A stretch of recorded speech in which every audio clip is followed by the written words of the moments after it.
deceased aunt, his chin weak from one too many Prestons marrying Prestons. Andrew? Maybe Albert. Adam?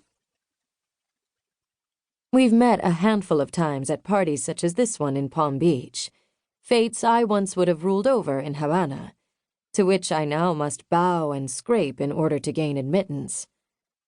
I likely could do worse than a second cousin to American royalty. After all, beggars can't be choosers, and exiles even less so. The prudent thing would be to accept his proposal, my auspicious fifth, and to follow my sister Elisa into the sacrament of holy matrimony. But where's the fun in that?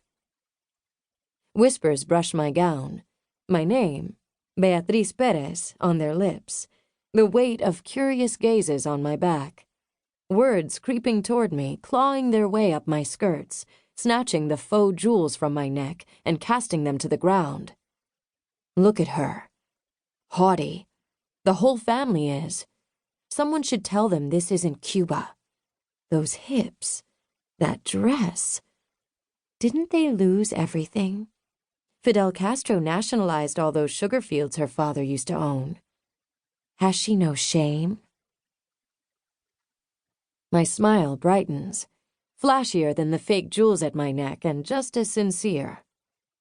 I scan the crowd, sweeping past Alexander on his knees, looking like a man who hasn't quite acquired his sea legs, past the Palm Beach guard shooting daggers my way, resting on my sisters Isabel and Elisa standing in the corner, champagne flutes in hand.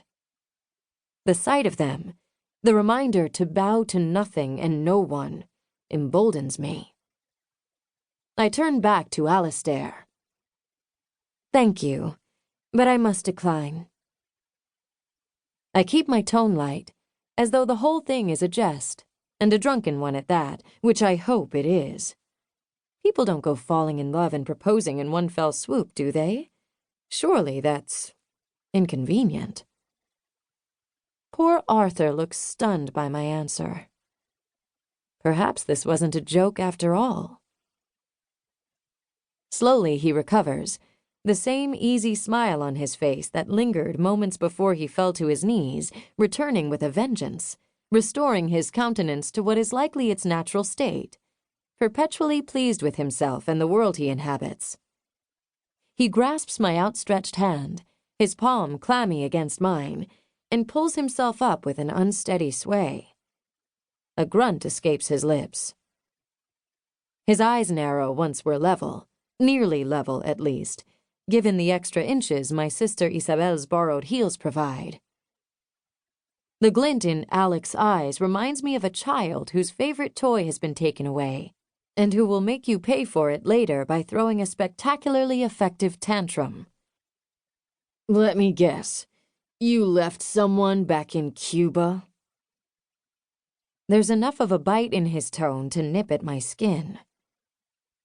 My diamond smile reappears, honed at my mother's knee and so very useful in situations like these, the edges sharp and brittle, warning the recipient of the perils of coming too close. I bite too. Something like that. I lie. Now that one of their own is back on his feet, no longer prostrate in front of the interloper they've been forced to tolerate this social season, the crowd turns their attention from us with a sniff, a sigh, and a flurry of bespoke gowns. We possess just enough money and influence — sugar is nearly as lucrative in America as it is in Cuba — that they can't afford to cut us directly, but not nearly enough to prevent them from devouring us like a sleek pack of wolves scenting red meat. Fidel Castro has made beggars of all of us, and for that alone I'd thrust a knife through his heart. And suddenly the walls are too close together, the lights in the ballroom too bright, my bodice too tight.